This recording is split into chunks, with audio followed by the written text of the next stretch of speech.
Exodus chapter 3, again verse 7. And the Lord said, I have surely seen the oppression of my people who are in Egypt. I've heard their cry because of their taskmasters, for I know their sorrows. Jesus sees the pain you go through. He sees that. He knows what's going on.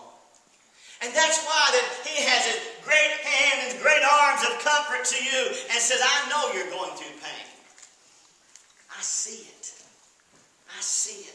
You see, you and I today can only see each other physically. We cannot see what's on the inside. But you see, God says, I know your very heart. And I see the pain you're going through. And He said, I've heard about the oppression of my people. I've heard how they're going through sorrow. I see that. I can look upon that. Friend, let me tell you something. There's nothing that gets by God.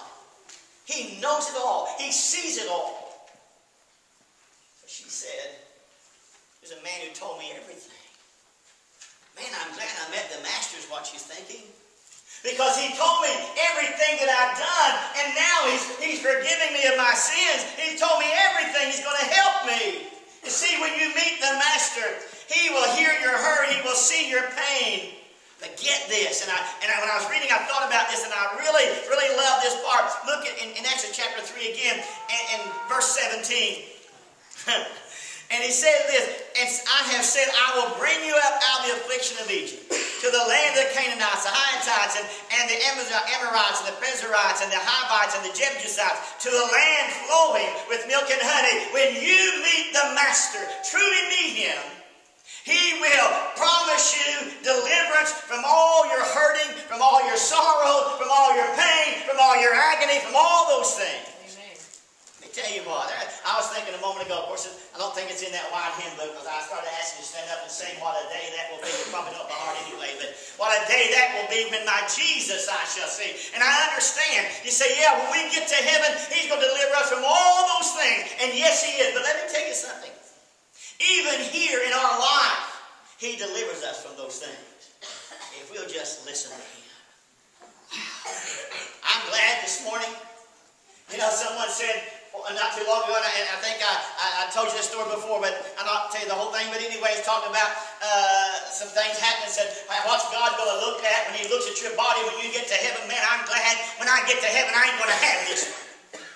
I'm not going to have this body. I'm going to have a new one fashioned unto His glorious body. So He said, I'll deliver you from all these things, but you've got to know who the Master is. And I think that when we look at that, I think, wow, He said He promises deliverance from all those things. And I'm glad today that even through our afflictions here and our pain here, fact is, Jesus said, I can take care of you through those things. You know what? So often I think we get confused and we say, well, once I meet the Master, then all my pain's going to disappear and all my sorrow's going to disappear. I've got news for you. You look around you today. You'll find people who are hurting physically. God's people. But you know what?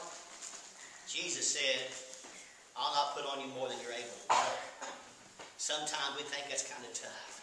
Sometimes, well, I don't know if I can stand anymore or not. Let me tell you, when you meet the Master, He'll go with you all the way. You know that? But He said, I promise you one day you'll be delivered from all that, but even while you are here, you just trust me. I love the song Jeanette sang, and listen to say, it says, God on the mountain is still the same God in the valley. It doesn't matter where we are, He's still there.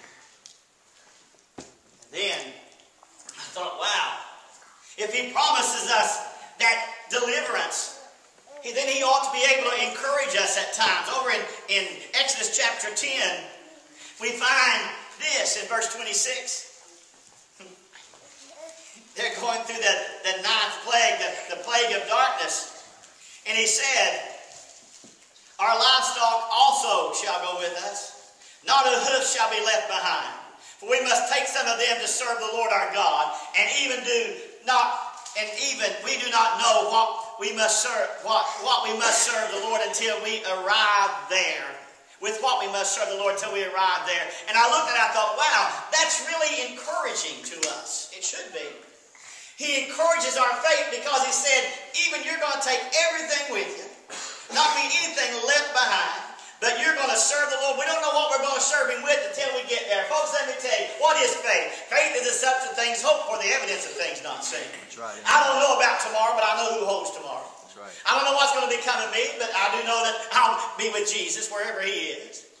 But the thing about it is, He encourages us every day, our faith. Because He said without faith it's impossible to please God. So when we meet the Master, he's sort of like this. He's kind of saying, okay, come on, Greg, I'm behind you all the way, buddy. Let's just do it. We can do this thing together. That's what Jesus does. That's what the Master does for us. When you meet the Master, He doesn't leave us out there pondering and wondering what's going to take place. But He said, I'm here with you. I'm behind you all the way. You know, sometimes people say, man, I've got your back. Until trouble comes, but Jesus says, I've got your back. Forever and ever and ever. That's right. But only if we meet the Master. And so the thing about it is that we have to know who He is. We have to meet Him personally. Not just hear about Him. But then I got to thinking, if He's going to encourage our faith, then He's going to have to do something else for us. Going over to Exodus chapter 14. You didn't know I was going to preach in the book of Exodus again, did you? To you folks on Wednesday nights. But Exodus chapter 14 and verse 15, here was the Red Sea crossing. And he said, and the Lord said to Moses, why do you cry to me? Tell the children of Israel to go forward. You see, when you meet the Master, He says, you just keep on trucking. You just keep on going. Because I'll be there with you. I will go with you. He said, all you have to do is just trust me. One of my favorite verses, trust in the Lord with all your heart. Lean not to your own understanding. In all thy ways acknowledge Him. And guess what? And He shall direct your paths. The psalmist writes, the steps of a good man are ordered by the Lord. So he said, when you meet the Master, just trust Him. Just trust Him because He said, I will promote your actions. I'll get you to where I want you to be. I'll get you there. And I'm glad today that when I met the Master, He said, hey, now listen. You've met me, I've got a new place for you, and I'm going to get you there. Wow. I'm going to get you there. So I get to thinking, all we have to do is just trust Him. Just trust the Master. Wow. Jeanette and I were at breakfast yesterday morning, and there was only about 14 of us there because all the folks from the Cincinnati area couldn't come because of the weather. But so everybody else left about 10:30 or 11, and Jeanette and I stayed around because Glenn and Rachel's TV went out, and both the TVs actually thought went out, but one of them just the switch got turned off. And of course, I don't know anything about DirecTV. But anyway, couldn't get any power come on the TV, so I kind of come to the conclusion it's an old one, so it went out. So I thought, well, I'll fix it. We'll bring the little one in and we'll hook it up. But you know what? I found out it wasn't that simple with DirecTV. You can't just hook it up. You can't do it. I finally got one station, Channel 3. So I ended up having to call somebody who knew. And I'm on the line with this lady. And she said, how about the box? Now, I don't know what a box is when it comes. I've got a cable. I've got a button. That's all I got. So she started directing me through how to get to that thing. I do this, do that. She said, yeah, that works. So she was promoting my actions in a sense. She said, do it this way. And she ended up saying, she said, well, it sounds to me like you need a new remote. I turned to them and said, you need a new remote. And if you're getting a new TV, don't get a new remote because you got to have. I said, if he gets a new TV, I still have to have another remote. Yes. I said, well, forget it. So we got the TV working, but now they have to get up out of their seat and walk over and punch the button to get the channels. But I got to thinking, promoting my actions. I had no idea what I was doing until I got on the phone with that expert. And she was very nice and very patient, guiding me through all that. And I got to thinking, man, that's just the way the Master is.